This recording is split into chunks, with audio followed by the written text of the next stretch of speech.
All right, guys, we're going to get started in just a moment.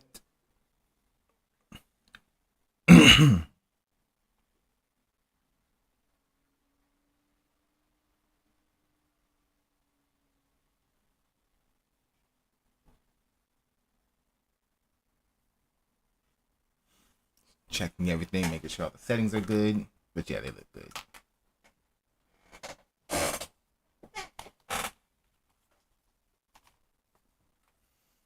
They are looking good.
But Chuck, what's the temperature?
They said it would never happen.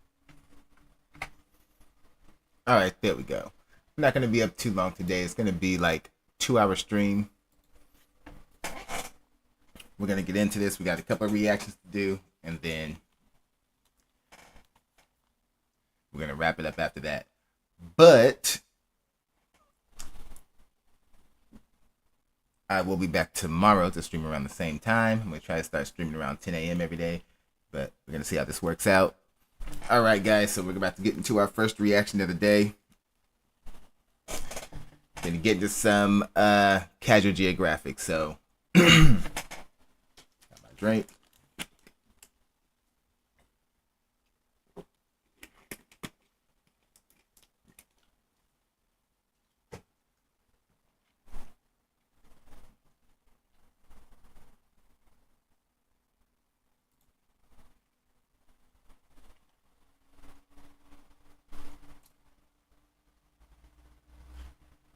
Okay, the update to the YouTube interface is kind of weird. I'm not sure if I like it or not. But all right, let's do this.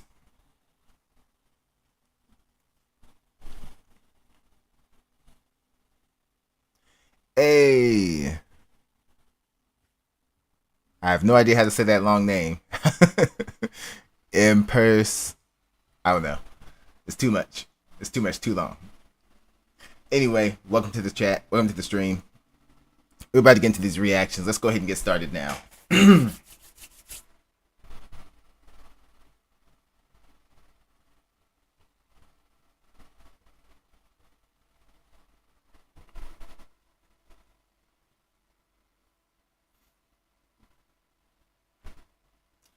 What's going on, everyone? All right, what we got next up? We're about to check out some more Casual Geographic. Okay, the next clip on here is the depressing, can't even talk. The depressing reality of being a small cat. You know, cat lovers around here. I'm a cat lover, so I'm expecting this video is gonna make us a little depressed. I hope not. I hope not. But we know what channel we're on. All right, let's go ahead and get into it. Let's check this out. Let's go. Write this down. If you go outside, right? You go outside and you don't find a cat there. You have not gone outside. You've gone to hell. Which is the same thing, just frozen over. From the desolate dunes of the Sahara to the wilds of Houston, Texas, cats have colonized virtually every aspect of this planet. There is no animal that's gotten more mileage out of humanity just by being itself, and you can tell, because where wolves would have treated us like the plague if they knew pugs were down the line, 99% of people can't tell which cat belongs in a pet store. Thanks for unpausing. It's none of them. And believe it or not, that might just be what kills them. Because 99 is also the percent of wildcat funds that have gone to tigers, jaguars, and other big cats. Big cats are like the football flex of a D1 school. They'll never not have funds for new uniforms and infinite DoorDash. Meanwhile, engineers sleep in bedbug-infested abandoned bomb shelters. The other cats Jeez. Why it's gotta be... Oh man, that's hilarious. are so cute it kills them, because most of the public is impressed about the population of something that looks like you can find it in an animal shelter. One cat might already be in the genetic gulag because of it. So this video is about the small cats, for their sake and yours, because no one ever said there were too many cat videos. Pure spite already made me talk about the... No, there are not too many cat videos. I'm always down for more cat videos.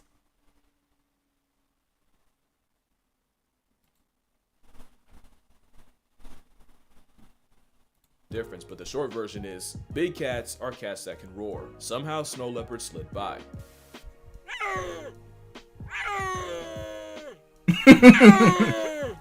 Basically, a modified hyoid bone is what gives big cats the ability to evacuate your bowels. So whenever someone tries to argue cheetahs, I just let the cheetahs speak for themselves. Because vocal Viagra to a bird watcher does not a big cat make. Cheetahs are built like the work of a malicious genie. They wanted to be the fastest so bad, now they speed run through life. Being the fastest thing on legs gives them a respectable success rate. But that success gets nerfed when about 10% of their kills gets taxed by lions, leopards, and especially a predatory laugh track. And unlike leopards, their claws and conflicts are both non-retractable, so cheetahs can't even do the cat thing and climb from their problems. We used to think cheetahs ran so fast their brains overheat after, when really, it's the stress of knowing they're a main character visit away from having concepts for dinner. Or so they overheat and stress because of stress and danger. Oh man. Hey, what's going on? Thanks for joining. I'll let you join your streams whenever you're streaming. Add me on Discord, and maybe we'll talk later. I see it. I see it.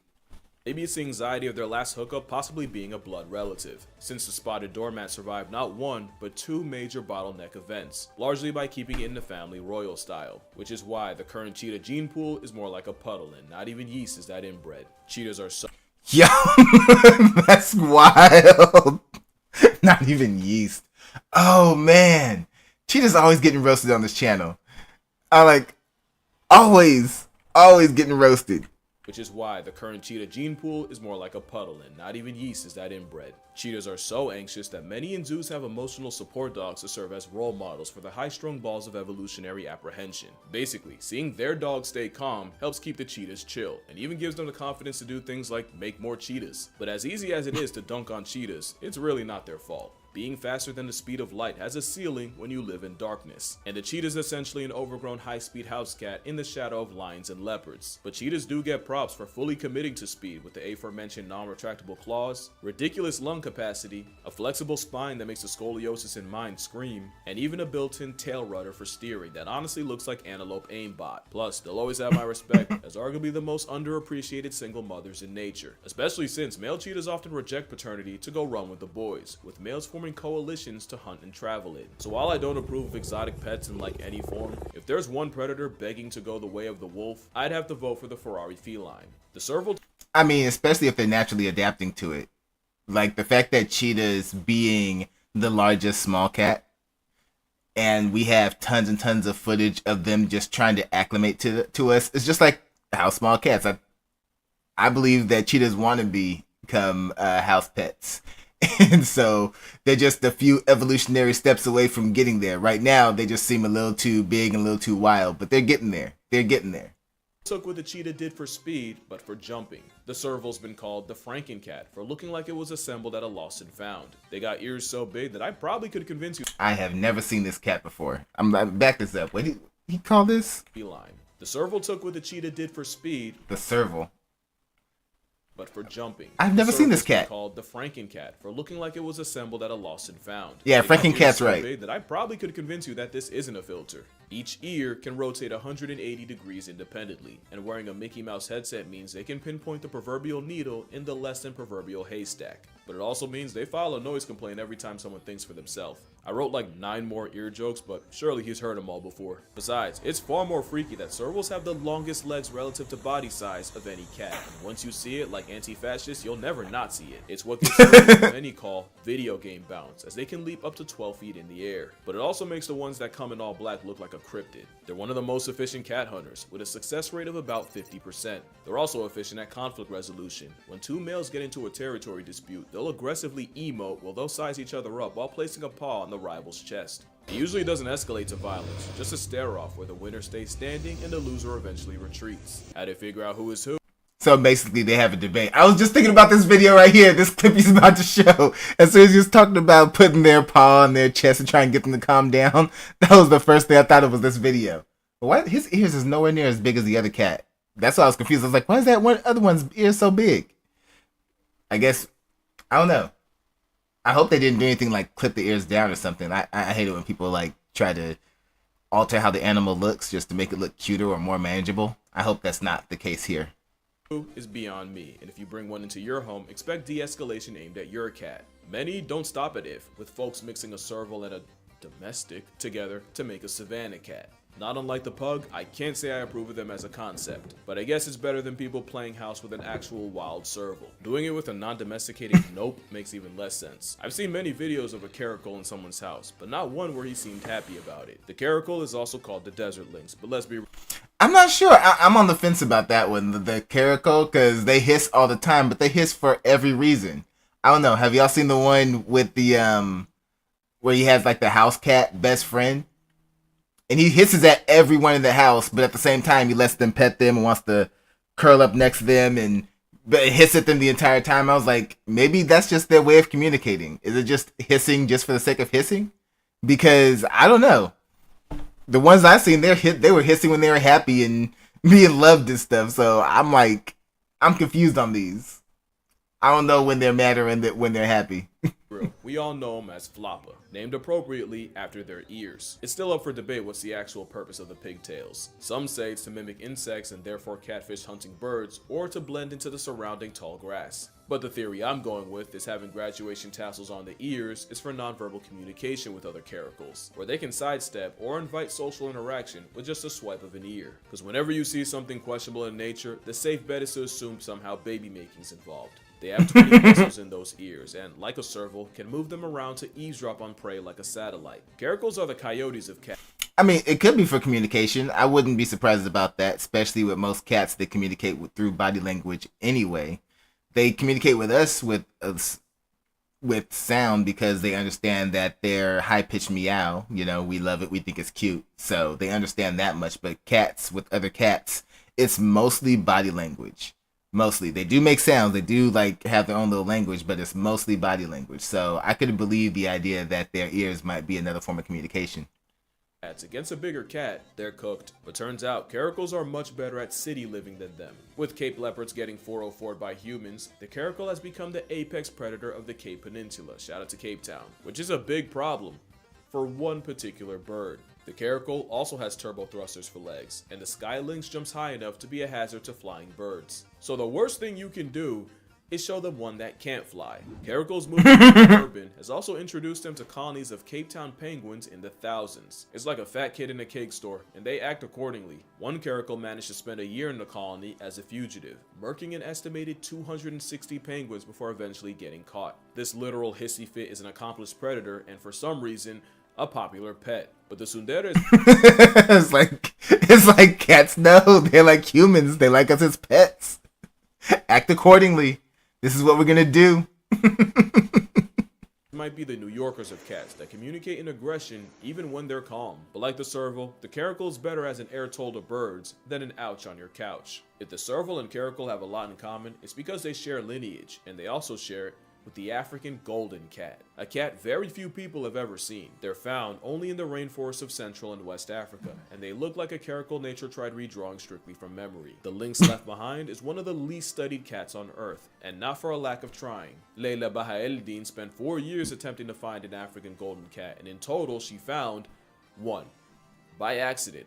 It's less impressive that she spent 1,400 days waiting on a cat, more so that she didn't drop her camera and fumble the first chance she got. I know I would have. It's likely this incognito cat is a result of them sharing an area code. Nah, I wouldn't have fumbled. I've been working too hard to find this cat. Talk about 4 years? 4 years? Yeah, I'm on her time. Like, no, we're getting this picture. We're getting this footage. With leopards, studies found that golden cats will actively switch to smaller prey if they happen to be in the hunting territory of a leopard. There's also the Asian golden cat of Asia. He looks like a travel-sized tiger and has the nickname Yellow Leopard. They were actually named after Dutch zoologist Conrad Jacob Tenmink. Well, my condolences, Conrad, but I'm not saying all that again. So that's an Asian golden. They share a name. Their ancestors split up millions of years ago, and they're not even each other's closest cousins. We also have the African wildcat. To be fair, he is. There's also the Asiatic and European wildcat. And fun fact, the European wildcat's scientific name is how the Looney Tunes Sylvester got his. If you have a pet cat though, direct your gratitude to the African variety, as they're the ancestor of yours. About 10,000 years ago, the African wildcat domesticated itself in the Fertile Crescent of the Middle East. You see, when humans were nomads, there wasn't much care for a cat, but once we switched to farming, the mouse-murking whiskered one became an asset, and just like that, the cat secured arguably the best possible job for itself. And since the cats barely had to change their playbook, the African wildcat is a dead ringer for something you'd find in the average American house, which is a big problem for the other wildcat. The European cat can also be confused for a kennel jockey, at least until you take them home, as European wildcats are notoriously impossible to have as pets. Naturalist Francis Pitt didn't buy the untrainable label and attempted to hand raise one named Satan. Satan was like an indoor deratio. Wait. Did he name it, or did he get it from somebody else who... How did the cat get that name? I'm sorry. You know. That's not... No, you run into a pet with a weird name like that and everything that's been pre-named, they have a reputation. You don't take that cat home. This guy... His entire story is already starting off like bad. Just super bad. That give Francis an experience befitting his name. Wildcats don't just dislike humans. European wildcats and domestics have been avoiding each other for about 2,000 years. But by the 60s, the wildcat population flirted with zero, which likely led to them and domestics pumping hybrids out. It's kind of like how wolves were once so down bad that they settled for coyotes, and now we got coy wolves. Except for European wildcats, the effort succeeded in polluting the pure wildcat gene. I mean, hey, what they say, you just got to go with your options. You just got to go with your options, like who's out there, right? You got to go with your options. You can't have something going on with someone who wasn't there, someone who doesn't exist. It's like, you're here, I'm here. This is all we got. This is who we got. With very few of them left. They've nearly literally screwed themselves out of existence. And good luck rallying support when the average person sees its doppelganger on their yard every day. There's also the Asian wildcat, also known as a desert or steppe cat. Same story as the other two, except There's something inexplicably satisfying about this one. Maybe it's the sand coat seasoned with marks to help break up its outline. Their existence is proof that I could never cut it as a cameraman. Put this in my sight, I would lose all professionalism and likely my lips as I pss myself out of a job. But they have the deadliest cat on the planet, which it isn't actually him. Didn't I say this wasn't a big cat video? Weighing about a bag of flour, the black-footed cat is the smallest cat in Africa. It's also pound for pound, the deadliest. They'll pack up more prey in one night than a leopard will in 6 months, and they'll life deprive up to 14 animals in that night. Blackfoots might as well wear red bottoms. They have the highest kill rate of a cat, one that doubles lions, and it's believed one cat can erase 3,000 rodents in 1 year. The assassin, the anthill tiger, has to kill up to 20% of its body weight in prey a day just to fuel its metabolism. They have 3 ways of stacking bodies. The fast hunt, where they essentially overstimulate their prey by rushing around until they flush them out. The slow hunt, where they stalk the scenery and wait for a snack to expose itself, and the sit and wait hunt, which you don't need a description for. Another reason I'd much rather talk about animals in front of a camera than record those from behind one. I don't have the professionalism for that. Now we get to one of my favorite cats, the sand cat. As arguably the second cat, you gotta be professional. Badass nature. You gotta be a professional. You can't just be out there just like you're supposed to observe and stay silent. You over here. It's like I would mess up the whole video. And at least he knows his strengths and his weaknesses. Intended. They live in a limitless litter box that can reach 115 degrees Fahrenheit during the day, just to drop to negative 25 degrees Fahrenheit at night. Whoo, that's a huge drop. Cats don't need water. The blood of their victims is sustenance enough. The Sahara warrior can go without water longer than a camel because they get what they need from their prey, which often means leaning on their blood. Blood that washes down the venomous snakes the sandcat will headshot and eat. The biggest headache goes to anyone trying to find them. Sandcats have furry foot pads that protect them from the scalding hot sand, but it also means that they don't leave behind footprints. Also, they spend most of the day underground and the night hunting. Well, hold up. They don't leave behind footprints? They're that light on their feet? Oh, man. So, tracking one is that much more difficult. Hey, thank you so much for the follow. Throughout its range, with some cats covering as much as 8 miles in a little over 24 hours. But even by the grace of God, if you stumble into one, you can still blindly walk by your blessing, since sandcats will famously close their eyes at night when a human approaches, so they can't be clocked by their eye glow. So if you ever see a sandy cat in the wild, say thanks, because that's entirely the cat's discretion. They're so adapted. So they naturally just avoid us? Unlike the other cats that want to be domesticated, he's like, nah, I'm good. I'm good. No, I'm out here. Leave me alone. I'm outside.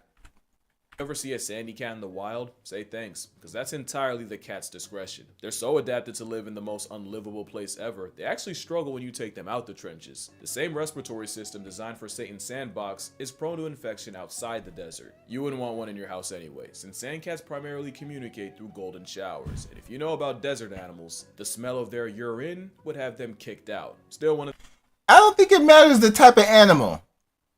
You got an animal who communicates through urine. It's gonna stink. It's gonna stink bad. I don't know if there's an animal with a pleasant urine smell. There's not a human with a. It's not a pleasant smell. It's not a pleasant smell no matter how you look at it. So yeah, this is one cat that you can't have. You don't want it. It doesn't matter how cute it looks. There's other cute cats out there. This one's just gonna mess up your whole house. Happy, psst. Sad, psst. Hungry, psst. Oh man, could you imagine? Terrible. That'd be terrible. the cats of all time. And on the other side of the spectrum is the fishing cat, not to be confused with the fisher cat, which is neither. Unlike them, the fishing cat actually earns its name. Living in places like the Sundarban mangroves in India and Bangladesh, the aqua kitty can dive and swim long distances. And they fully committed, with partially webbed feet, an aerodynamic head, and claws evolved in the form of fish hooks. Basically the fish terminator, with about 76% of a fishing cat's diet coming with gills. They spend most of their time in shallow water, wading, and they'll even flick the water surface to mimic insects in order to fool the fish. They're capable climbers too, and scientists have... And that just shows intelligence right there. Normally you hit the water, fish run. They know how to hit the water just right to make it, to trick them into believing that there's insects up there. Easier prey. Oh man, I just love seeing it. The natural skills. clock them snatching baby birds out of nests. Fishing cats might be the feline raccoon equivalent, as they've slowly been moving into city areas of places like Sri Lanka. It's not that out of place to be walking down the street and see a feline fisher hunting in a garden pond, and some are even popping up on rooftops and in attics. Really a catastrophically, no pun intended, underrated cat. And that's actually a problem. They're vulnerable, it's just that most people don't even know they exist, so they get shafted on funding. The flat-headed cat is even less known, and honestly, they got hoed hard body. If we would have found them first, they probably would have taken the fishing title. Up to 80% of a flathead's diet can be fish, and those eyes that are almost they're better fishing cat, and they didn't get the fishing cat name. Oh man. Oh, that's cold-blooded. Justice for these flathead cats. Oh, why we do them like that?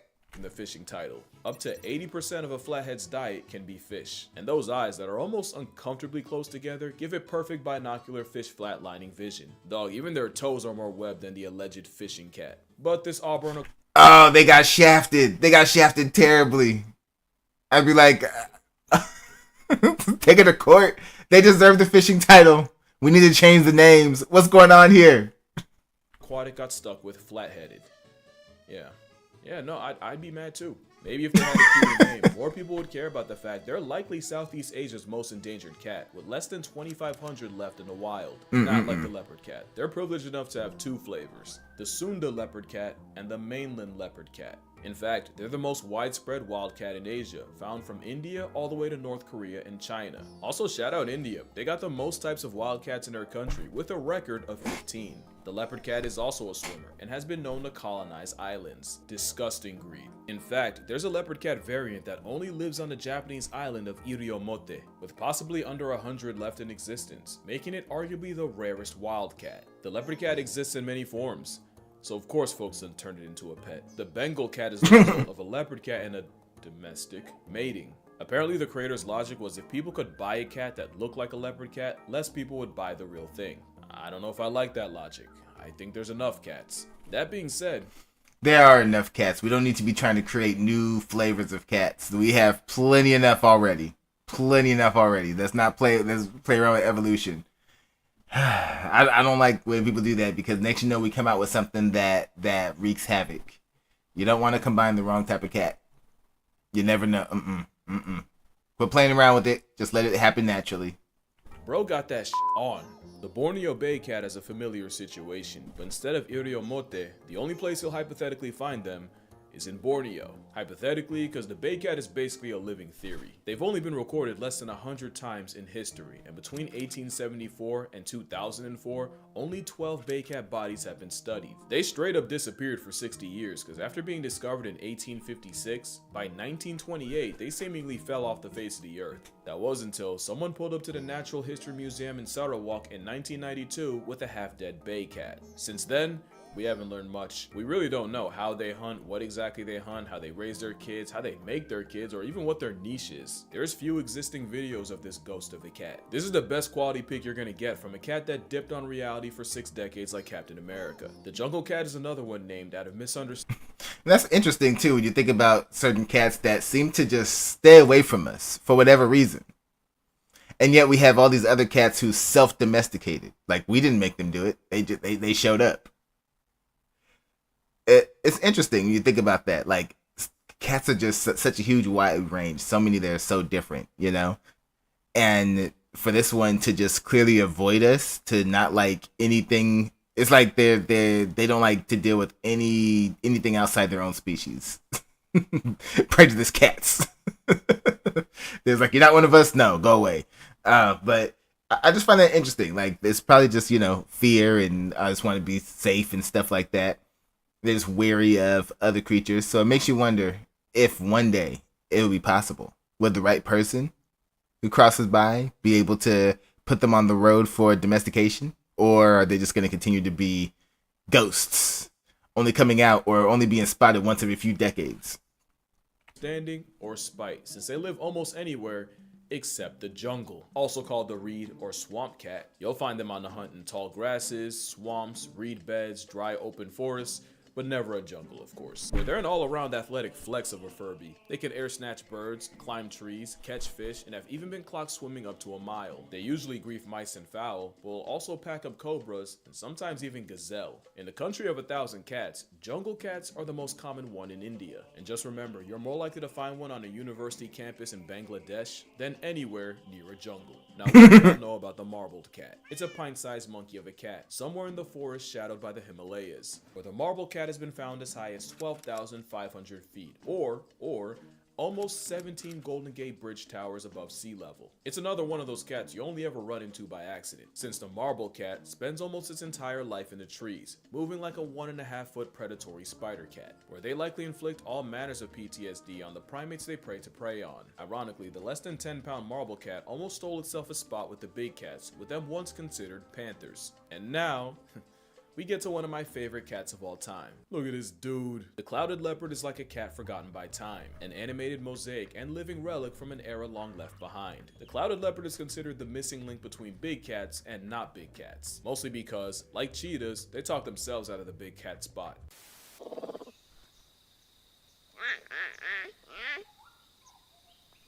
Cat roar, not a big cat. That is an apex predator, one that's about 3 feet long. I swear I thought they were jaguar sized as a kid, but that's probably because the first time I ever heard of one, it was trying to turn the rugrats into baby coffins. They are the closest to the modern-day saber-toothed tiger, not by DNA, but by virtue of having the longest canines relative to body size of any cat. Like the leopard cat, the clouded leopard has a Sunda and mainland variant. While this photogenic fossil has never attacked a human, they're a threat to literally everything else. And with ankles that can rotate, and not just in the Gordon Hayward way, they can climb down trees head first like a squirrel. That was wrong. That was wrong. That was cold-blooded. Why you gotta do him like that? Oh, that was cold-blooded. Oh. Or upside down, because when you're apex, you just start trying shit. They're even a danger to each other. They're one of the hardest cats to breed because males often kill their mates in the process. Less than 20% of cloud cats in captivity are successful at mating, making them So, reverse praying mantises? Interesting. Hey, what's up? What's going on, chat? Alright, thank you for joining. Thank you for joining. Just getting some reactions in, checking out some animal videos.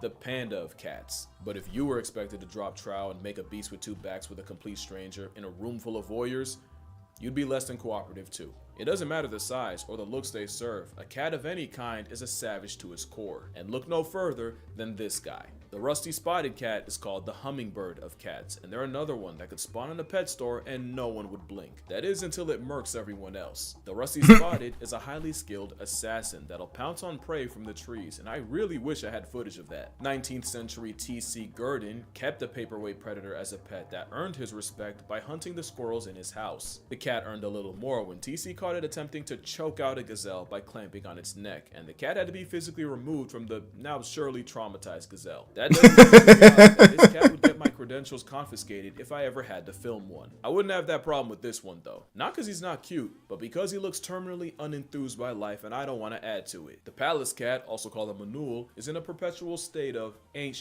funny. They actually learn to growl before they even open their eyes. They're born beefing with life, and believe me, they have their reasons. Maybe it's because their choice of home can be negative 58 degrees Fahrenheit in the winter, all the way up to 90 degrees Fahrenheit come summer. Or it might be the fact that living in God's... What is with these places that have this huge jump? It's like, why has it got to get so hot and then so cold? You can't find some balance? I swear, this planet is crazy. Waiting room with limited exposure to pathogens means palace cats are highly susceptible to getting folded by disease when they leave the mountains. It's possible it's because their mating ritual involves the male just following around the female for days until she's ready, something I'm sure Peter's happy about. Or it could be their scientific name being ugly-eared cat. I challenge you to find a picture of a palace cat that looks happy. This is the closest I could get, just a temperamental ball of laundry lint that will use its tail as a blanket and will even stand on it to warm their feet. Speaking of which, the manul is actually the size of a house cat. It's just having the densest fur of any cat gives it an adorable sleeper build. The palace cat is notably afraid of humans and will go out of their way to avoid them, unless you feed them. You could never convince me not to love me some palace cat, not even a palace cat itself. You could fix your face though. Honestly, this cat has a lot more to be mad about. The Chinese mountain cat is only found on China's Tibetan plateau, where they're very much unknown. Few of them have actually been studied, and the biggest threat to them is that most people don't even know they exist. Show this to the average person, and they'll just assume you're one of those cat people. They'd never know there's less than 10,000 in stock, and it's all humans' fault. The Chinese mountain cat hunts with extreme pike. It's usually all humans' fault when it comes down to most animals that are like, oh, they're close to extinction or they're endangered in some sort. It's usually our fault. Usually is. In some cases it's not, but most of the time it is. Of prejudice. So when China started poisoning them, the Chinese mountain cat caught a nasty stray. Today, most of what we know about them is from Wait, hold up, what? And the only mountain cat people, they'd never know that there's less than 10,000 in stock, and it's all humans' fault. The Chinese mountain cat hunts with extreme pike of prejudice. So when China started poisoning them, the Chinese mountain cat caught a nasty stray. Today, most of what Okay. So they got screwed over because human beings don't know when they're doing too much. They start poisoning their food source by accident because they're trying to get rid of these rodents. When they really should have gotten more of these cats in order to just clean them up. That reminds me of like the bald eagle and everything. The bald eagle ended up on the endangered list, not because people was hunting bald eagles, but because we were crop dusting with the I forget what the actual name of the chemical is, but it is extremely powerful, extremely potent. It was originally used to like try and kill bed bugs in like the 50s or something like that, or something. I can't remember like which decade, but this particular poison is so bad that it was not only killing the insects that we were trying to get to kill, but killing everything in the surrounding area. And it was making it to where the bald eagles, their babies couldn't survive because these toxins were everywhere, So, yeah, a lot of times humans do stuff. We try and do it for the best, and we'll end up messing up something else. So, yeah, not the first time, probably not the last time. Probably not the last time.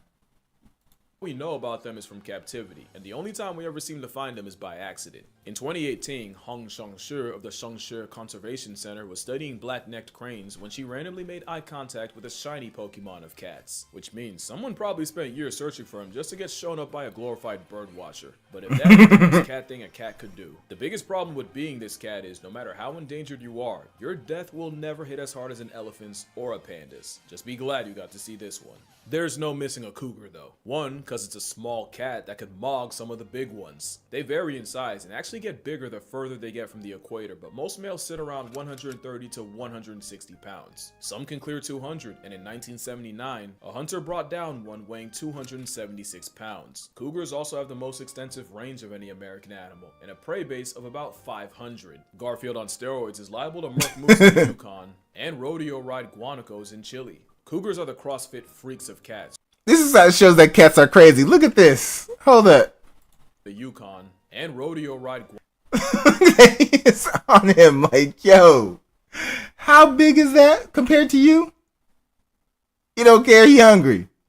guanacos in Chile. Cougars are the CrossFit freaks of cats with Olympic medaling bounce while being able to swim a mile and travel over 1,000. They also might be the most ethical killers. They're a predator with a preference not to scavenge and would rather eat what they kill. Cougars are also way more generous than anyone thought, with many being caught sharing kills with other pumas. From 2012 to 2015 in Yellowstone, 118 interactions were recorded between at least 2 cougars, and 60% of these occurred at kills, and many of them involved sharing. In fact, there's a scene from Our Planet where a teenager who just left his mom attempts to steal food from a giant mountain of a male twice his size, and in a complete plot twist, the old man let the little one slide. But there's one predator that gets absolutely no love from cougars. Because mountain lions and wolves have a blood feud, where wolf packs will gang up on any That clip, man, it's like, wait, humans? Humans? That look like beefing with humans? That's what that looked like. Hold up.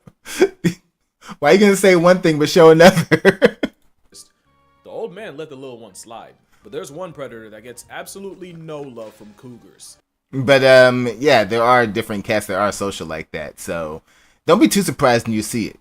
Cats are smart enough to know that, hey, we need to work together at least a little bit to survive.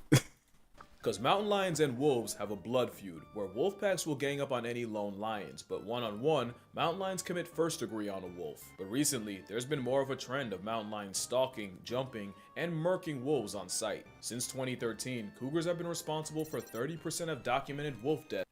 I swear, dogs versus cats, no matter where you go in the world, is happening somewhere in the wild. Dogs and cats only get along when humans feed both of them and they don't have to fight each other anymore. Outside of that, oh, they're going at it. All those videos you see of dogs and cats being like best friends, it's because humans got involved. That it don't happen naturally. I mean, maybe a couple of times, but usually they're fighting. In Washington, wolves also have beef with the lynx. But the wolves tend to do a lot better with that matchup. There's 4 flavors of lynx: the Eurasian lynx, Iberian lynx, Canada lynx, and the bobcat lynx. The Eurasian is like the big cat of Europe, or the closest they have to one at least. They're notoriously one of the most difficult cats to track, which is a crime with a face card like that. There's many subspecies of the Eurasian persuasion, but the rarest might be the Balkan lynx, with fewer than 50 left in stock. The Iberian lynx is also one of the rarest cats, mostly cause what pika are to a mountain cat, rabbits are to the Iberian, and the rabbits dying to disease and overhunting nearly put the predator in a pack. They were down to about 62 left alive in 2001, but have since bounced back to about 20. Overhunting. Again, humans. Always humans. It's always us. 2,400 as of 2024. The Canada lynx is the ultimate specialist, specializing in being the Grim Reaper to the horseshoe hare, which can make up 97% of their diet. The evolutionary arms race with the hare is likely why the Canada lynx has what we call proud family feet, but the most notable arguments are probably why And they had to evolve bigger feet to keep up with the rabbits. Oh, man. Hey, you gotta do what you gotta do to keep up. You gotta survive. You gotta make it. the Appalachian Mountains have the reputation they have.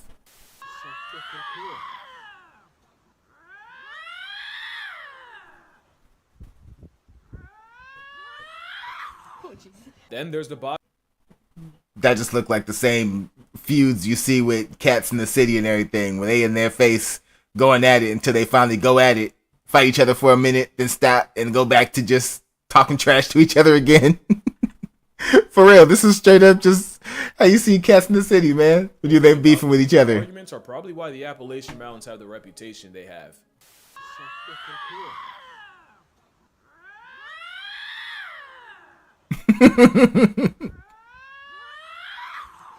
Then there's Hilarious. the bobcat, which I learned way too late in life is just a lightweight lynx, named after their short, stubby, truncated tail. Is that out of pocket? Would naming this guy Toby or Robert be? You decide. Bobcats aren't just the most common wildcat in America. They have one of the longest grocery lists too. They'll hunt rabbits, birds, mice, squirrels, but will also fish for salmon and sometimes try and solo deer. One bobcat was caught dragging a shark out of the ocean, and before you ask, of course it's Florida. Another one.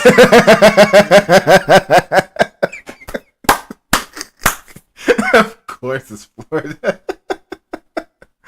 Oh, man. Dragging a shark out of the ocean, and before you ask, of course it's Florida. Another was caught attempting to bully a black bear out of food. The lynx is dangerously close to being considered the honey. A black bear. See, that's cats are crazy.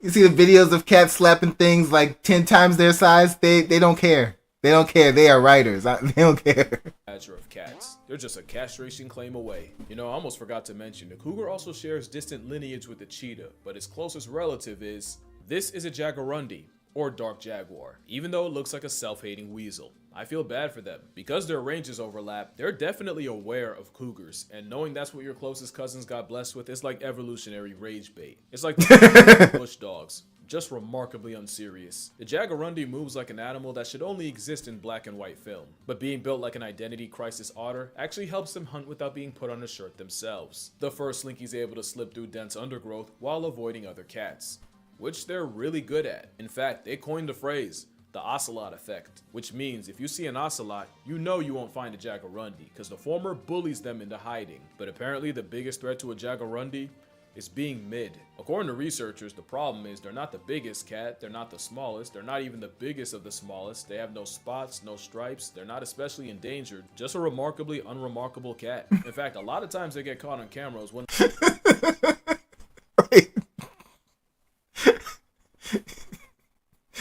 It's like it's like Futurama with the neutral planet. It's like everything about you is so plain that nobody cares, and some people are even put off by it. Like, what? Oh man, it makes you wonder. At the end of this video, y'all let me know which cat out of the ones who have it rough, which one do you think has it the roughest? I want to see what your thoughts are in the comments. The lensman was checking for someone else. Even their name isn't that original. I really hate that for them, because a jaguarundi's dope enough on its own. They deserve better. Same with the Andean mountain cat. They're endangered, and finding this cliff kitty in the wild would mean psing in the Andes mountains as high as 12,000 feet. It's beauty that'll take your breath. That is, if the altitude leaves any left. We don't know that much about this cat, and that has to be the 6th time I've said this in this video. And that's the problem. They also prefer death over bondage because they almost refuse to survive in captivity. Every time we tried, the mountain cat retired to a was before we could learn anything, making it one of the least understood cats on the planet, and we still can't nail down exactly how many there are. They literally just like, I'm out. Flatline. I'd rather be gone than be here with y'all. Oh man, I know cat lovers everywhere. You gotta be hurt by that one. I am a little bit too. I'm like, man, you just delete yourself as soon as you're in captivity? Like, no, not dealing with humans at all. You have stood your ground. You have stood your ground. You would rather just. I wonder how they do it though. He didn't get into that, obviously. But I wonder how it happens. Like, do they just sit there and just stop their own hearts or something? Or do they do something like physical to themselves? Like, I need details on this. How do they flatline in captivity? And how's it happened every single time? I need more details on this. Making it one of the least understood cats on the planet, and we still can't nail down exactly how many there are. But that's also cause they're constantly getting confused with the Pampas cat. The Pampas is like a video game character with multiple colorways. You ever experienced the anarchy of playing Smash Brothers with 8 Kirbys? Studying the Pampas is pretty much the same, since science says there might be 5 different species of them. Maybe because some argue there's only 1 species of Pampas cat, just with 7 subspecies too. But most agree on 5 flavors of this feline. Like the mountain cat, we don't know that much about a cat that often lives where it feels like you're breathing through a straw on a treadmill. Despite what you've heard, it's actually lack of curiosity killing cats like the Andean or the Pampas. I'll throw another one at you. Joffrey's cat. Named after some French dude, so more like Geoffrey. Another problem with being a house cat is people will pick them up thinking they're a house cat without a home, only to find out at the vet, which has to be annoying. It's kind of like snatching the vertically challenged off the street and then trying to put a grown man in a booster seat. To be fair, version. I promise you I'd make the same mistake. Joffrey's friend has also been called the Salt Cat because they've been seen stalking places like the Salt Flats of Bolivia. It's one of the most common wild felids in South America, and their color actually changes depending on where, with Joffrey's flexing a leopard colorway in the north, but wearing a silver coat in the south. They've also been called fishing cats, and people have seen this pet-sized cat crossing raging rivers 100 feet wide. Now I put these 3 cats together because they honestly look like 3 stages of the same Pokemon. The Ocelot looks like a Latin clouded leopard, so I stand them off principle, even though they have the eyes that knows something's coming and knows you can't stop it. Although given the chance, I'd probably let it happen. The Ocelot's prey consists of anything that won't kill them first, including other cats. But there's one animal they seem to be friends with, and out of all the options they have, for some reason they choose opossums. Ocelots and opossums have been caught casually walking around together, and this wasn't just a one-time occasion. This has happened multiple times throughout the years. They even tested this by placing fabric strips with the scent of an ocelot, one with a pumas, and some random third, and the opossums overwhelmingly preferred Ode to Ocelot. We don't know what it's about, but I'm getting shades of badger and coyote. The market is like nature copied the Ocelot assignment, but changed a few answers. It's an anime-eyed paralysis demon to anything in its weight class in the trees. They also have ankles that can rotate 180 degrees, meaning they can free run through trees and cancel life subscriptions while hanging upside down. It's a mythical tree merchant that'll use psychological warfare against their prey, because margays will imitate the sound of their prey to lure them out. One margay was watched mimicking the cry of a baby tamarin, apparently well enough to convince the adults to stop what they were doing and investigate. This branch warrior is serotonin to anyone who isn't a bird or a monkey. But the cod is like boss music for depression. Also called the guinya, it's one of the smallest cats in the world, weighing about as much as a 5-pound dumbbell. Unfortunately, not everyone thinks they're cute. To Mapuche locals, the cod was an omen of famine, disease, and even death, and would be destroyed. We got people who don't think cats are cute. Blasphemy. Blasphemy. That's wrong. You know these cats. Look at that cat. Look at him. See? These people, they need somebody to talk to them. Set them straight. There's something wrong here. Uche locals, the cod was an omen of famine, disease, and even death, and would be destroyed on sight. According to legend, the cod is immune to bullets and has a habit of decapitating chickens to drink their blood, which led to a lot of farmers smoking them out of principle, even though cod do them a service with free rodent control. Luckily, the cod's reputation has gotten better throughout the years. And last and certainly not least is the tiger cat, also known as the oncilla. It's like nature heard me hype the clouded leopard and a margay just to mess around and give me both. When they're not in the jungle floor grocery shopping, they're shacked up somewhere in a tree. It was once thought to be another version of an ocelot until they were eventually determined to be their own thing, and in 2013 it was discovered that there's actually 2 separate species of tiger cat, but in total it's said there's under 10,000 tiger cats left, with deforestation speedrunning the decline. And just like that, that is every small cat. Holy f***. This will be by far my longest video. Only cats could get that out of me. Cats are in this weird place where they're so normalized, many don't realize how close many of them are to only existing in past tense. But one way to help is just by acknowledging them. And I've done my part, so that's gonna do it for this video. Look, I'm tired, bro, so we just gonna run through this. My book, my Patreon, if you feel like it. Great video, as always. Oh man, big shout out to Casual Geographics. Check out the video. Make sure you watch the original video as well. Man, cats, love them. So many small cat species, some endangered, some that don't care about us, some we know nothing about.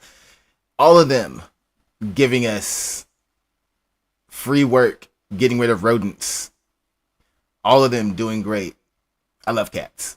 I am extremely biased. I don't care. I love cats. But that's going to do it for that one. So y'all know what to do. Go down in the comment section. Let me know what y'all thought about this one. Let me know what you'd like to see me react to next. Hit that like button before you go. Share this video with everyone you know. Subscribe if you haven't done so already. And if you really want to support this platform, consider joining the Patreon, alright? So, till next time, take care of yourselves. And I'm out of here. Alright, y'all. Go ahead. Alright, y'all. So, okay, what are we going to get into next? I'm over here. I am not a fan of this new interface with YouTube. People always want to change stuff. We don't always want stuff changed. All right, next up, we're about to get into Star Talk. Got a new one to check out here. Okay, but let me see. Amber Marshall say I have some. I was seeing the chat, but I was in the middle of doing the reaction, so you just had to wait till I was finished there. But yeah. Hey, I have some fresh and creative ideas could really enhance your channel's appeal and help you get more views and viewers. I'd love to share with you. Connect on Discord. So, yeah, those of you who I know I'm a small channel, so understand this. I'm not hiring anybody to do anything. I don't have the money for that. Just to let you know, I'm putting it out there. It seems like almost every stream somebody pops up like, "Hey, I can help you." I'm just like, nah, I'm good. But thank you so much for being here and hanging out and stuff. But all right, let's get into our next one. What's going on over there? I messed that up completely. Let's try that again. What's going on, everyone? All right, what we got going on next? We're about to check out some Star Talk. Neil deGrasse Tyson. So the name of this video, Neil deGrasse Tyson teaches you about the layers of our atmosphere. All right. This is going to be a fun video. Let's go ahead and check this out. Let's get into this. Let's go. But Chuck, what's the temperature outside now? According to AccuWeather or according to me? Because if it's according to me, damn, it's hot. Okay, let me look. Do your thing. Okay, What's the temperature? right now it is 72 degrees. 72 degrees. Right now. Outside. Outside. Where? Hoboken, New Jersey. So it's 72 degrees in Hoboken. In Hoboken, New Jersey. Right. Where in Hoboken is it 72 degrees? All of Hoboken. How do you know? Because that Google's just told me. Oh, here we go. How do you know? He's about to lead us onto a path telling us about how temperature changes every, couple of blocks or something? Let's see. Right, so how do you know there's one thermometer, wherever that thermometer is. That's true. And that's what it's telling you. That's what it's not using thousands of thermometers and taking an average over the total area of Hoboken. What is the area of Hoboken? 1 square mile. So that's 1 mile by 1 mile. 1 mile, right. So somewhere in there's a thermometer that gave you that temperature. Correct. Okay. Yes. and you don't know where that is. Well, if it read 98.6, I would know exactly where it is. So we don't care Right? where the thermometer is No. because fractions of a degree don't matter to us. No. Even a degree here and there No. don't matter to us. What I can feel is what matters to me. Right. And so we're okay. It's in the low 70s. Right. Unless You're completely nerded out, no one's going to come to you and say, could you be more precise? Right. It's 72 degrees. Could you be more precise? Oh, by the way, the entire... I must have bad luck around those nerds though, because I run into that too much. Can you even? What's the exact dude? It's just low 70s, high 70s. Like, chill. I know I'm a nerd, but I'm not that much of a nerd. Just let it be. universe is at a temperature that is the same in every direction to 1,000th of a degree. The cosmic microwave background has a temperature that is the same in that direction as it is in that direction. And we can't say that about the rooms we live in our home. That is true. Because there's a vent over there, there's a Right. window over here, and there's a Absolutely. pipe over there. Right. There is a standard height above the ground where the National Weather Service records its temperatures. Really? Yes. Okay. And I don't remember what that height is. It's so Hey, the editor got us though. The editor got us covered. 4 to 6 feet. Okay, that's the height. Thank you, editor. Neil forgot. somewhere within the height of a person. Right. Why isn't it lower? Because you know what's heating the air? The sun is not heating the air. The sun is an intense source of visible light. The visible light is not absorbed by the atmosphere. Exactly. It hits the ground heats up, heat rises. That's generally how it works. Know this. Because it comes through? Yes, because you can see the sun. Okay? If our atmosphere absorbed visible light, Right. you would not see the sun. Then it hits the ground. Where does Could you imagine how scary that would be? If our atmosphere absorbed the visible light, we wouldn't see the sun, and then we'd be cooked, literally, because now we're not waiting for the heat to rise up as it hits the ground. It's just everywhere. So no matter where you go, when it's like, oh man, screw 100-degree weather, we'd be dealing with something far more intense. the visible light go? It gets absorbed by Earth's surface. Earth's surface then re-radiates it into the air, Okay. but not as visible light. But not as visible You light. know how you know that? You turn out the lights, the ground disappears. At night, the ground is not glowing. Right. Okay? Right. All right? Glowing visibly. Visibly. But it is glowing in the infrared. Gotcha. Okay, so infrared light comes up. If you have infrared trapping molecules in the air, Yes. such as Methane, carbon, No, not water carbon. vapor. carbon would I just be mean, soot. I said carbon. Carbon No, dioxide. carbon is like No, carbon are is there the black diamonds? stuff that is comes- there diamonds in the atmosphere? Right, no. Diamonds are carbon too. Carbon dioxide, which is the gas. Right. People loosely, a little bit irresponsibly, just speak of carbon as a carbon Which footprint. I just did, and I know so much better. It's a little bit irresponsible because It is. carbon is not itself an enemy. I forgot who I was talking to. You're talking to the wrong one. That's carbon. Talking to the wrong one, the one who's going to correct you every time. But let's get that back so people, I just want to put that out there one more time. Is there diamonds in the atmosphere? Right, no. Carbon Carbon No, dioxide. carbon is like No, carbon are is there the black diamonds? stuff that is comes- there diamonds in the atmosphere? Right, no. Diamonds are carbon too. Carbon dioxide, which is the gas. Right. People loosely, a little bit irresponsibly, just speak of carbon as a carbon Which footprint. I just did, and I know so much better. It's a little bit irresponsible because It is. carbon is not itself an enemy. I forgot who I was talking to. Yes, carbon, then carbon dioxide. Not the same thing. Remember that. Chuck. Lord Nice. So, in fact, methane has carbon in it. Yes, it does. It's CH4. Right. All right. And carbon dioxide has carbon in it. Yes, it does. It's CO2. Right. And water also absorbs infrared. Right. And it does that without carbon. Without carbon. Okay. And that warms the air. If the ground is responsible for heating the air, Okay. then the closer you get to the ground, the The higher the hotter it's temperature going to gonna get. Right. be. Okay. So now all we have to do to cool the earth is just get rid of the ground. Global warming salt. That'll work. There you- You don't have a planet, but right. So you pick a height of So wait, I wonder if it's like, is that the explanation for the Jetsons, why they live so high? that it just got too like global warming took over, and so they lived like at elevated heights. I'm over here theory crafting now just because he gave me this information. That was the first thing that popped in my head was Jetsons, the fact that they always live like on these high skyscrapers. Is that the reason the ground below is just too hot because of global warming? Were they thinking ahead of their time? I don't know. You tell me. Above the ground that we experience, and that's a nice, sensible place to put the thermometer.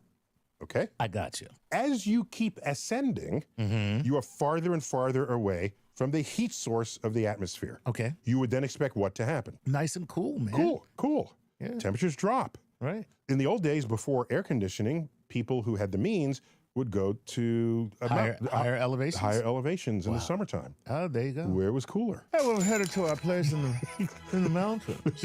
In the Poconos. Oh, dear, will you be joining us? So, temperature drops. Right. And like I said, if you pay attention to this when you're in an airplane, because lately airplanes give you all the data, Yes. okay? Yes. And one of them is what the outside air temperature is. Exactly. It drops and drops and drops and drops and drops as you get higher and higher and higher. A common temperature you'll see is like 40 below zero. That's what's happening in the troposphere. Nice. Now tell me what the troposphere is It again. is where all of our weather comes from. And we fly just Above? near the top. Near the of the top of it. troposphere. So we don't go above it. We on the top. We can, but we don't. Some very high-flying craft, like the U-2, Right. that would go into the Now, do we fly at the stratosphere. top of the troposphere because it's If you're above all the clouds, why fly through clouds if you don't have to? It's less turbulent, and air is thinner, so there's less resistance to the movement of the plane. then why doesn't the plane fall out the sky, man? It's going really fast. There's a buoyant force from the air that is there. By the way, but you make an important point. There's an altitude above which it would have to fly really, really, really fast to get enough air going below it to give it the lift. Gotcha. So the higher you go, the faster you have to travel to stay flying. So the SST, the Concorde SST, the first and only ever supersonic transport for commercial aviation, that was up at 45,000 feet, around there. Right. Currently, we fly in the 30,000, Right, yeah. 35,000 feet. Ladies and gentlemen, we've reached our cruising altitude of 37,000 feet, and quite frankly, I'm freaked out. All right, where was I? So we're All right, in the the temperature's troposphere, dropping. and we're at the top of the Top troposphere. temperature drops to like 50 below zero. Okay. 50 to 60 below zero. Then we go to the stratosphere. Okay.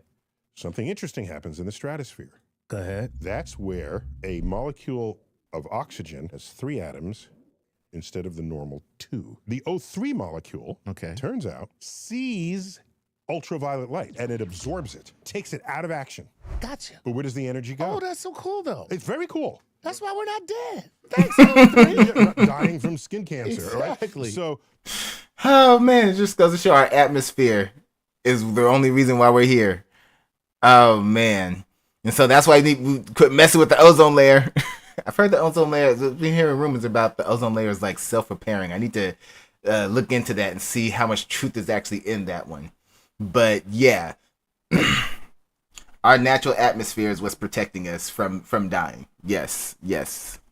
That's why we're not dead. Thanks, O3. yeah, not dying from skin cancer, all right? Exactly. So the UV molecule is completely gone. The persistent absorption of ultraviolet light in the stratosphere causes the temperature to rise because the particles are now getting an injection of energy Okay. that gets manifested as the kinetic energy of the particles themselves. And we measure the average kinetic energy as temperature. So, stratosphere, the temperature rises. Whoa. Yep. That's wild.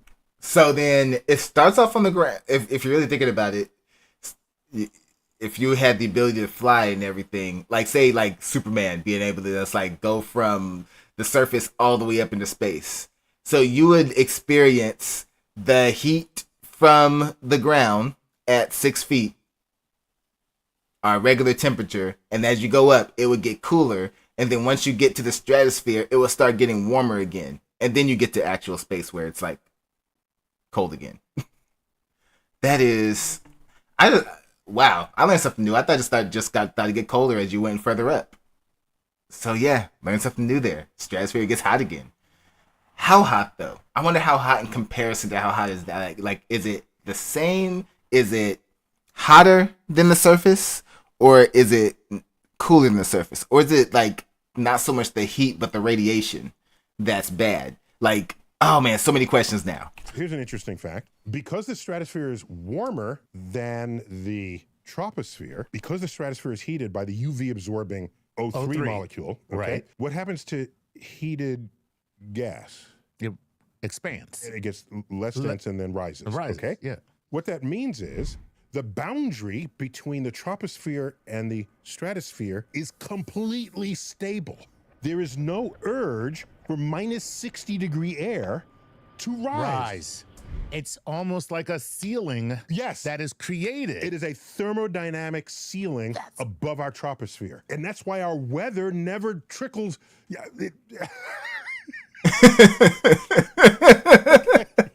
We have a natural shield protecting us from the things that's protecting us. That's basically what that means. How the molecules absorbing UV? Because I was thinking about that too. Like, could they come down a little further? Or is it like? But there's a natural barrier there because of the difference in temperature. Very interesting. Love it. It's a lid. That's so cool. Containing basically all of our weather. That's amazing. I love it. That's why a volcano can pop through that. Right. It can pop through. But if it pops through and goes into the stratosphere, it's not coming out. Right. It's going to stay there. And that's why it's circular. That's why it's all the way around. Without falling out. Without falling out. Now I'm thinking about the Matrix. I'm just going to like different movies as he's explaining this. So is that like a scientific way of explaining why in the Matrix the entire like atmosphere is just like these dark clouds and they can't see anything? They get that one scene in the third movie where they see the sun for a moment because they flew above it and then came back down. Is that the reason? Because the nuclear war that destroyed humanity brought so much smoke into the stratosphere that it would just stay there and it collected, and that's what blocked out the sun. I'm over here just theorizing. I don't know why I'm going to movies right now, but as he's talking about this, that's what's popping in my head, because, you know, this kind of stuff, thankfully, has not happened in real life. Thankfully, you know, otherwise we wouldn't be here anymore. So I was just thinking about the movies and how they use this stuff. Oh, man, but still, that's amazing. That's amazing. If it pops through and goes into the stratosphere, it's not coming out. Right. It's going to stay there. And that's so. If something like that happened, how would you fix it? Like, you know, if we ended up with sending a whole bunch of smog into these stratosphere like that, and it was stuck, and now it's messing with how much light we're actually getting, how would we fix that? I wonder, has anybody thought of that? Like, what would be a fix for a situation like that? That's why it's all the way around without falling out. Without falling out. Without falling out. Dude, that is so crazy. I love it. All right. So next, we get to the mesosphere.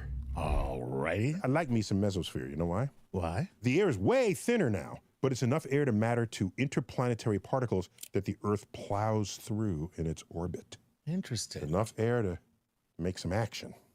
Okay? We intersect these particles very fast, 20, 30 miles per second. Pretty fast. So fast that the impact of those particles with that atmosphere, even as thin as it is, slows down the particles. Where'd the kinetic energy go? Well, it's got to be somewhere. It's got to be somewhere. So it renders the atmosphere aglow. Oh. And we get meteor showers. Nice. So the mesosphere is meteor showers. That's pretty cool. Isn't that kind of cool? Nice. That's where all that happens. That's where that happens. And it doesn't happen in the troposphere. Right. Because well, once it gets down there, it's like, Oh, by the way, it can happen down there if it's big enough. Right. Big enough, it'll try to burn up. But if it's still some left over, right, it'll keep coming down. And if it's even bigger, you lose a barn somewhere. Or you lose your dinosaurs. Yes. Yes, and hopefully that doesn't happen, because then we might lose a huge chunk, if not all of humanity. Let's hope that doesn't happen again no time soon. That's the mesosphere. Very nice. Okay, now we get to what's next? The thermosphere. Now, the thermosphere is another layer that absorbs high energy light from the sun. It absorbs high energy UV and X-rays. The sun also gives off X-rays. Wow. That's a lot of energy there. The sun is dangerous. We say, oh, the sun is beautiful. Under our layers of atmosphere, it is. Set your bare ass out in interplanetary space. Right. Kiss You're your ass done. goodbye. You just a cancer-ridden You're done. bone. You're done. Just, oh. All right. You're done. Yes, the sun is beautiful behind all the layers. All the layers.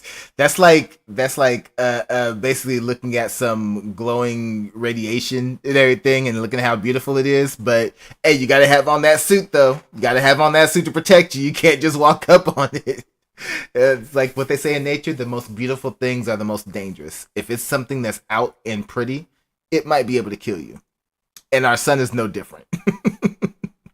So, in that layer, because of this absorption, such as what happened in the stratosphere, the temperature rises again. Right. It rises so high, it can get thousands of degrees. Thousands. That is wild. Yes. So Oh my gosh. it's hotter up there than it is down here. So yeah, that's why our measurement is limited at 6 feet, because it's, as you're going up, the temperature is weirdly enough going up and down depending on your position up there. Going a little too high, you're cooked. Very literally. Very literally. This is so much better than Wikipedia. Things are heating up. Yes, yes. This is insane. The thermosphere can get to thousands of degrees. Amazing. Now, if I put you there, it's actually not as dangerous as it sounds. Okay. Because there's a particle here and a Oh, particle so it's there. spread out. It's really spread out. Gotcha. And the concept of temperature loses meaning. Right. The way we normally would think of it. Right, because Because it's temperature, not an oven. the gas molecules are hitting you Right. all times, and Right. they're taking energy from you or putting energy in you. If there's a molecule hits you here, Right. and then there, Right. and then there, it'll probably feel cold, even though the individual speeds are really high for those molecules. Gotcha. So that's the thermosphere. But you know what happens in the It will feel cold, but it will still take you out in an instant. And you're getting, it's not like an oven. You're getting hit with particles of the atmosphere. You're getting hit with blasts of heat. You've now entered like a shonen anime once you're up there, but the enemy is the atmosphere itself. You're not winning. Dude. Man, nature's crazy. thermosphere, Go ahead. not only does it absorb the high energy ultraviolet and the X-rays, X-rays. that's where the buck stops with the solar wind. Right. And that's where aurora take place. Ah, look at that. In the thermosphere, because the particles hit oxygen molecules, nitrogen molecules, bumps up the energy of the electron.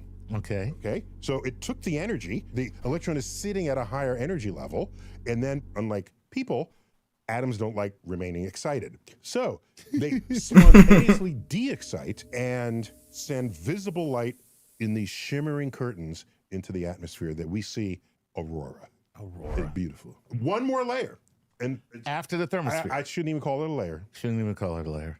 But there are some molecules up there. It's the exosphere. Okay. What's going on there? Nothing. It's where the density of air from our atmosphere blends into the density of particles in interplanetary space. At which point you don't know which one I was you're. going to say, how do you make that differentiation? It's when the densities are about the same, About and the then same. you're done. So, right. You're done with Earth's atmosphere. So basically, like that final layer, we know the two are mixing. We can't really measure which one or know what's going on. It's our atmosphere mixing with space, basically. It's where the blending comes in. At that point. You have transitioned. And where do we orbit our low Earth orbit objects? You know, the space station, the space shuttle. Well, Right. not the space shuttle Shuttle, anymore. but SpaceX, Right. Crew Dragons, all of them. They all orbit sort of in the upper thermosphere. You may not know that we intermittently have to boost the space station. Why do we have to boost the orbit? Because especially the space station that's got all of these solar panels, Because there's still some air molecules that's right. there. So you don't want all that slapping up against there. Except it happens. Right. That decays the orbit. Right. So every time we send up another craft, if it's in the schedule, it'll use its engines to boost it because there's still air molecules there. Gotcha. When you get into the exosphere, you're far enough away that would never happen. And that's why, surely you've seen video from the space station orbiting Earth at night, and you're looking horizontally into aurora. Yeah. I mean, they're still above the They're aurora. still above the aurora. But it looks like it's Yeah, but that position is awesome. Man, to be an astronaut, I know that's got to be so cool. To be able to look at aurora from above like that is awesome. Or from the side, like he was saying. orbiting Earth at night, and you're looking horizontally. Yeah, into to the aurora. side, yeah. yeah. I mean, they're still above the They're aurora. still above the aurora. But it looks like it's like they're a boat on a lake. Yes, and it's shimmering Yeah. right there. So Very they're in cool. that same layer of the atmosphere. Nice. And like Yeah, boat on a lake. Great analogy. It's like you're sailing through the aurora. Oh man, what an experience! I said, it's thousands of degrees, but the temperature doesn't really. Well, the temperature has no meaning, as you said. it has no just meaning. because of the way it's dispersed. Right. That's crazy. Yeah, so there it is. I love it. A little bit of our atmosphere, and we should love it more. Yeah. Without a doubt, because the sun is trying. Yes, we should definitely love it more. We already know what he means about that. We're over here messing things up. Don't want to mess it up too bad. Understand that this is our atmosphere. We need it to survive. We mess it up too bad. We don't exist anymore. Trying to murder you. And somewhere in there, the bottom of the thermosphere, Okay. that's where the atmospheric density becomes so thin, it no longer scatters blue light from the sun. So if Gotcha. you look up, there's no sky blue. Things are dark. Daytime sky is dark. Daytime sky is dark. Daytime just means the sun is up. That doesn't mean the sky is glowing. Right. And so that happens at the bottom of the thermosphere. Bottom of the thermosphere. And that's the famous Kármán line. Oh, okay. That people try to get above that. Above. And that's the official and then definition. they're like, I'm in space now. No, you're not. You still got a ways to go. Layer of Earth's atmosphere. You're still in the layer of Earth's atmosphere. You did not go to space. They So pay too much, a lot of money. Retract that. Retract that. okay, so you almost went to space.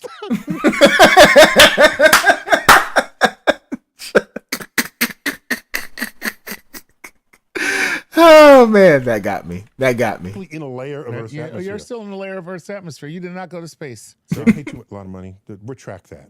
Retract that. Okay, so you almost went to space. So by those measures, the only people who ever went to the exosphere Right. have been the Apollo astronauts who went to the moon. Right.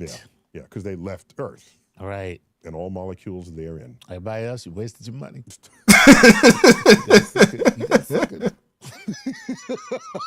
That's all I got. That was great. You cool with I'm that? so cool with So that. there it is, the profile of our The atmosphere. profile of our atmosphere. So you can't just find any random planet out there and pitch No. tent and think Right. you're going to be. And by the way, people say, "Oh, how fortunate it is that we live on such a planet." No, we evolved under these conditions. For real, it's like how fortunate is that we like they say like that like we found this. Like no, we're a product of this environment.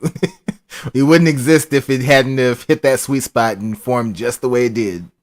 right. So of course it's going to perfectly match. Right, exactly. And maybe we'd have to evolve differently on another planet Right. with different protections, whatever. But it's all working for us.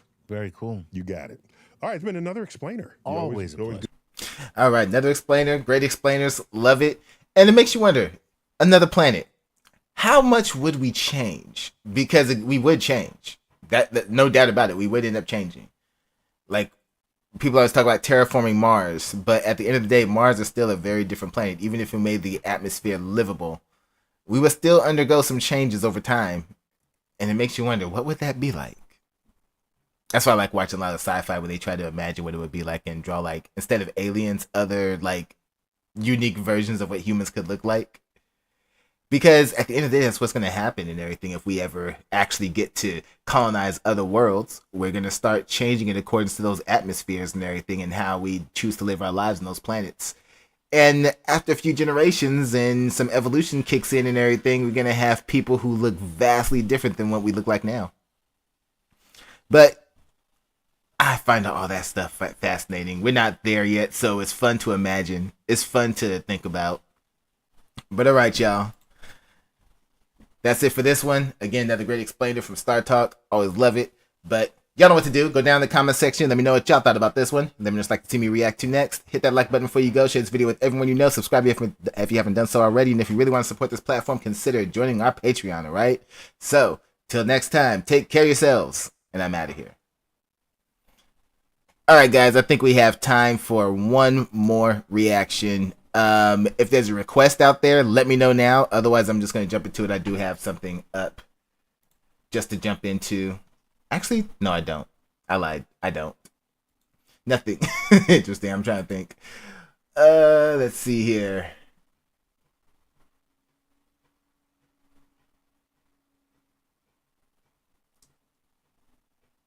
Oh, here we go.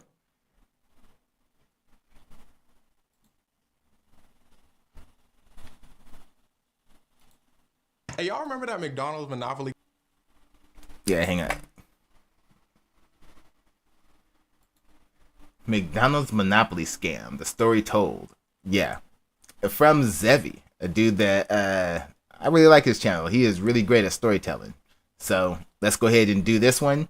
And depending on how long this one is, we might get another one in, but otherwise we may be wrapping up here because I'm only doing like 2 hours today. But all right, let's get into it. What's going on, everyone? All right, what we got up next? We're about to check out the storyteller, Zevi. Oh man, this guy is great at telling stories. Even if you already know the story, just listen to him tell it. He's just good at it. But this one here is the $30 million Monopoly, the McDonald's Monopoly scam.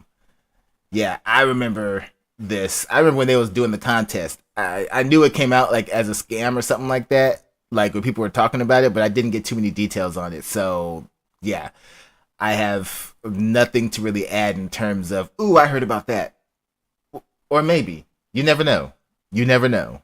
So let's go ahead and check this out. What you got to say about this, Zevi? Let's go. Hey, y'all remember that McDonald's Monopoly game where, like, if you win, you get cash prizes and all that? It was rigged. Yep. You was never going to win. How do I know that? Well, I felt like just because they were holding a contest, it was just rigged by default. Like, that's what I took it. And I was a kid at the time, and I was thinking, this has got to be a scam. Like, I didn't even try. When I would get, like, somebody would get me McDonald's, and I would get the little ticket thing and everything, I would be thinking, like, what are the odds of actually getting the right pieces to make this happen? Because they got to print them and stitch them and everything. So wouldn't it be, I was really thinking about that as a kid, like, wouldn't it be easy just to make sure you don't put the right combinations in the right places so people can't actually get the real prize? That was me as a kid thinking about that. That was how I rationalized it. I was like, what, 10, 11, something like that? So, yeah, if I could put that together, like, the fact that other people didn't is crazy to me.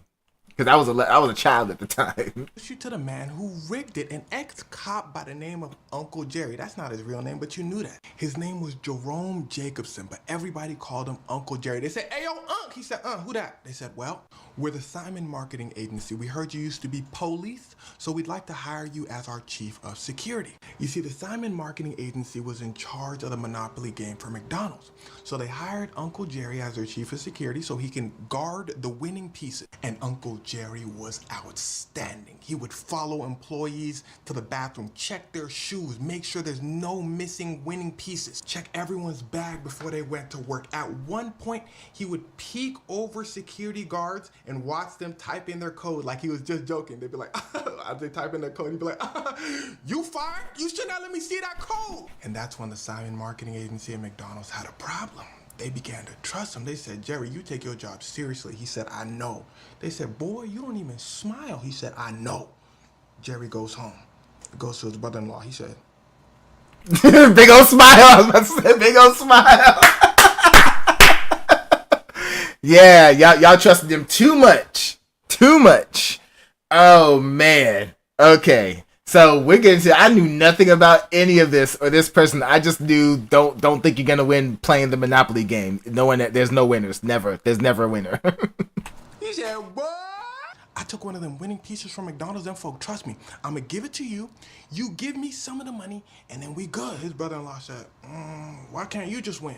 Jerry said, because if I win, it's gonna be suspicious. His brother-in-law said, oh, you smart, Jerry. Boy, when we get this money, I'm finna tell everybody. Uncle Jerry said, ooh, perhaps I've done too much. Jerry realizes if he keeps giving prizes to people he knows, it's eventually gonna trace back to him. Wait, prizes? How many people did you do this to? Or for? Since he's helping them out and scamming everyone else. Because that was one conversation. How many people did he try this with? Like, You're talking about telling everybody, like, man, let's see. That's why you can't do this with everybody. You got to know somebody. You got to who you can trust and who's gonna keep their mouth shut. Because motherfuckers run their mouth, and then we get in bad situations and get caught. It's like, man, gotta find somebody you can trust.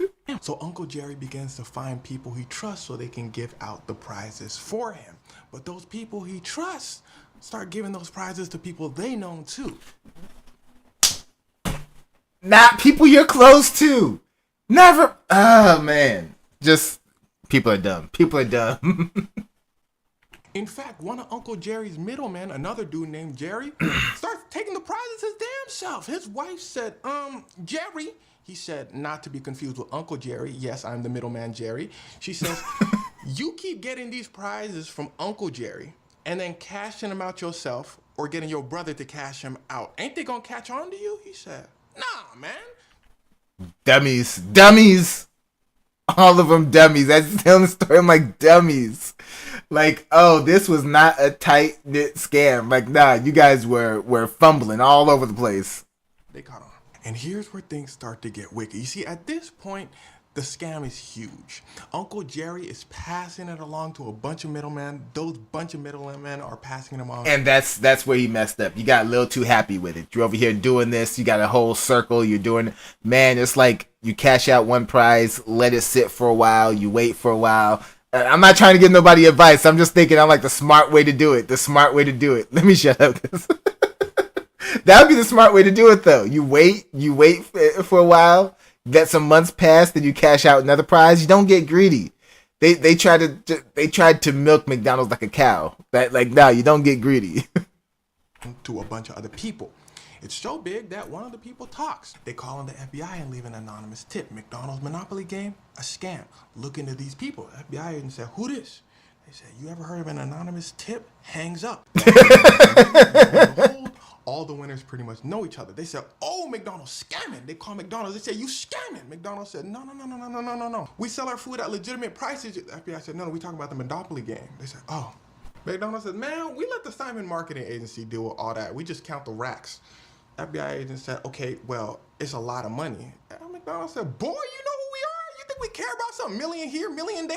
The FBI said, that makes sense. They go over to the Simon Marketing Agency. Simon Marketing Agency said, look, everything we do is legit. This is Uncle Jerry. Uncle Jerry said, what's good? Cool as a fan. Remember, ex-police. He said, let me show you how I do things. Shows them the whole process. They say, that guy good. He don't even smile. He said, So the FBI is stuck. They go back to McDonald's. They say, look, you need to run another game.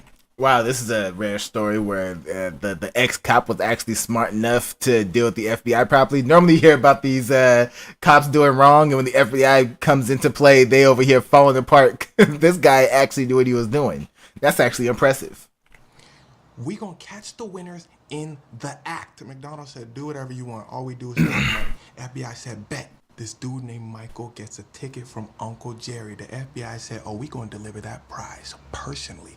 They bring a giant check to Michael, all dressed as McDonald's workers. They bring a camera crew, all that. They say, Michael, congratulations. He said, man, y'all didn't have to come all this way. They said, no, we wanted to. He said, bet, appreciate y'all. They put a wiretap on his phone. They leave. He picks up the phone. He said, boy, I can't believe them folk bought it. We scamming. The FBI said, gotcha. The FBI is able to connect all the dots.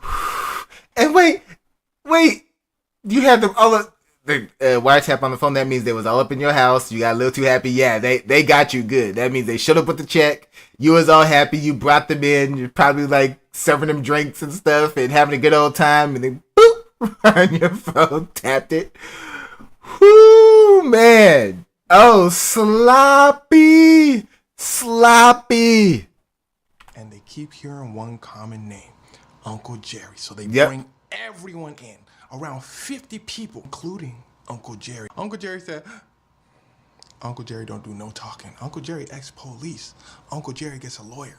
Uncle Jerry's lawyer does all the talking. He said, first things first, look at Uncle Jerry. Uncle Jerry said, the FBI said, what that mean? Uncle Jerry's lawyer said, the only way you're going to get him to talk is if you give him a deal. The FBI said, Uncle Jerry. Uncle Jerry said, the FBI said, all right.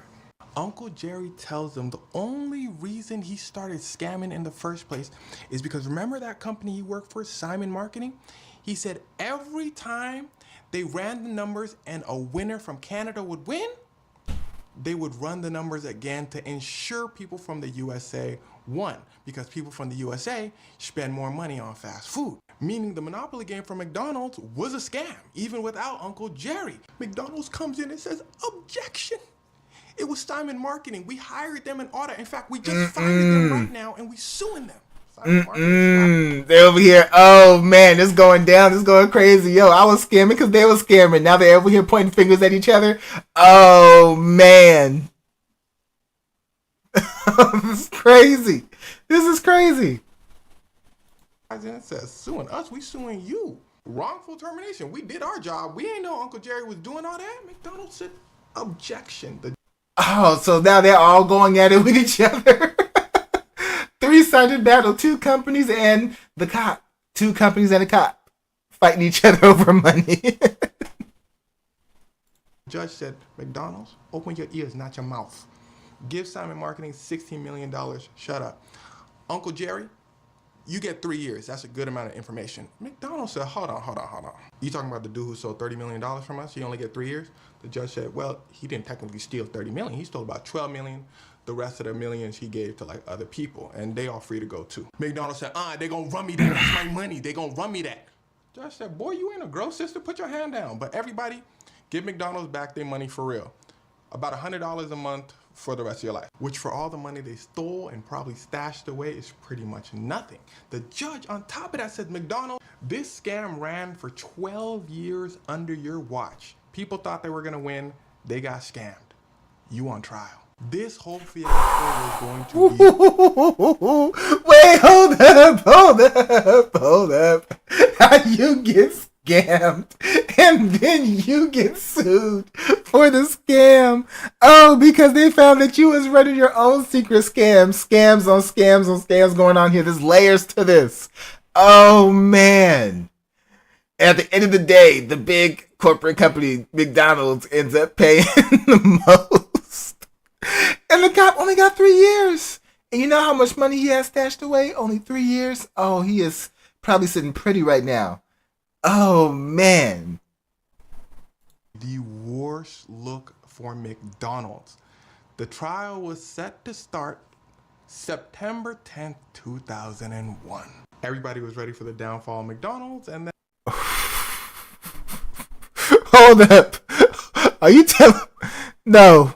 Are you telling me they got saved by 9/11? I know you're not telling me McDonald's got saved by 9/11. No, you're not about to tell me that. You are not about to tell me that that's what happened. Oh, that their reputation was saved for that one reason. No way. There is no way. There is no way. For McDonald's. The trial was set to start September 10th, 2001. Everybody was ready for the downfall of McDonald's, and then the next day happened, and something else took over the media. And McDonald's quietly gives away $10 million in prizes to make up for the past 12 years of Jerry taking like... Oh, they saved themselves. They saved themselves. They saved themselves. Oh, how you get so lucky. That's the reason why McDonald's didn't fall. Something bigger happened that took the attention away. Oh, and they just quietly dealt with it. Something else took over the media. And McDonald's quietly gives away $10 million in prizes to make up for the past 12 years of Jerry taking like $30 million in prizes. As for Jerry retires. People believe he had a secret stack of cash that he saved, and he lived out the rest of his life. Now, for those curious as to why basically the judge gave nobody jail time for this, I'm going to add this part to YouTube exclusively. It's the age-old saying in law. In fact, this might not be an age-old saying, but you see this in court cases a lot. It's not about what the police know, it's about what they can prove, okay? Yes, that's what it comes down to. It's all about what you can prove. You could know the whole thing, but if you got no proof, it's not going to hold up. Think about it like this. You got Uncle Jerry, you got the middlemen, and then you got all the people who the middlemen gave those prizes to. They go to all the people who the middlemen gave the prizes to.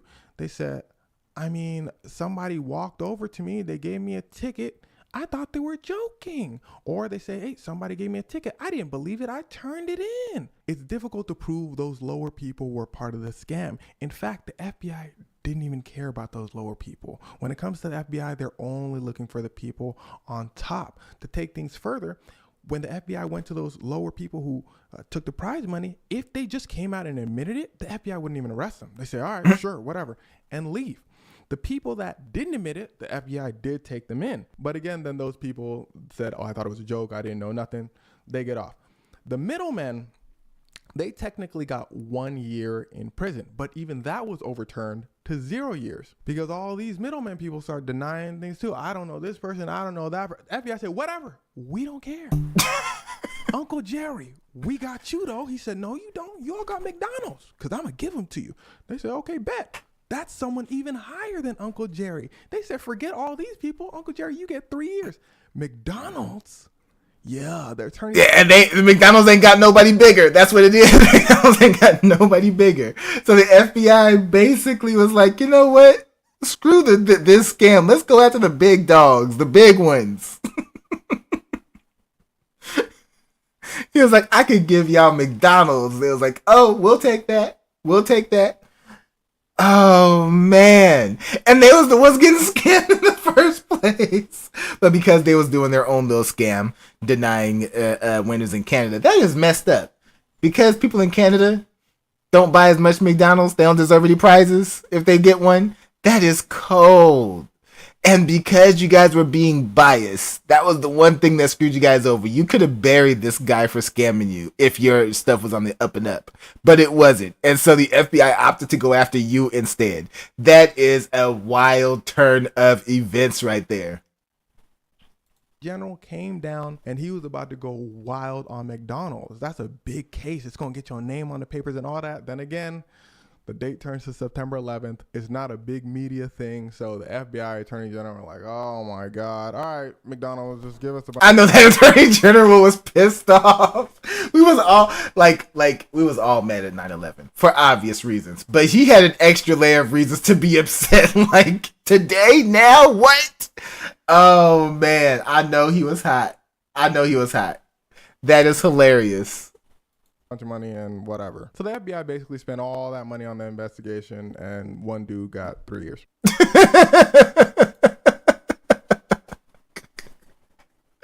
That is wild. Oh, what a story.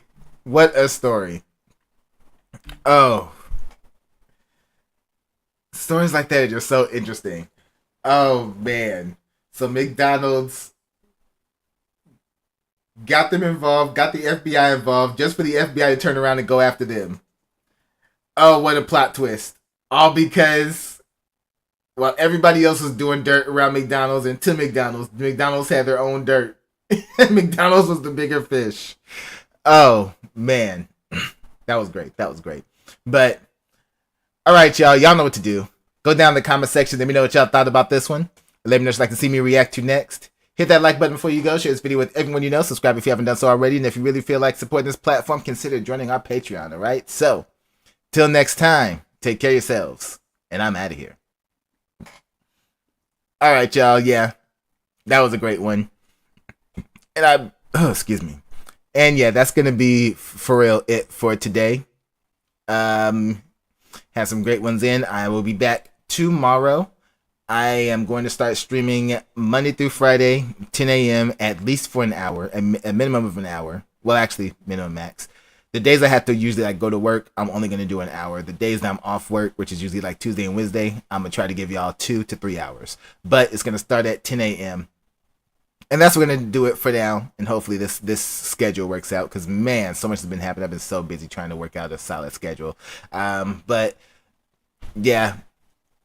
Don't really have time to jump into another reaction because it's going to go past 12 my time. And there's stuff that I need to start doing. Again, another busy day. It's going to be hectically busy for me for a little while. But I'll catch you guys tomorrow, 10 a.m.-ish. And we'll get some more reactions in. We'll try to get another 2 hours in. And then we'll go from there. Right, y'all? So that's it for now. And I'll see you guys tomorrow. All right. Take care.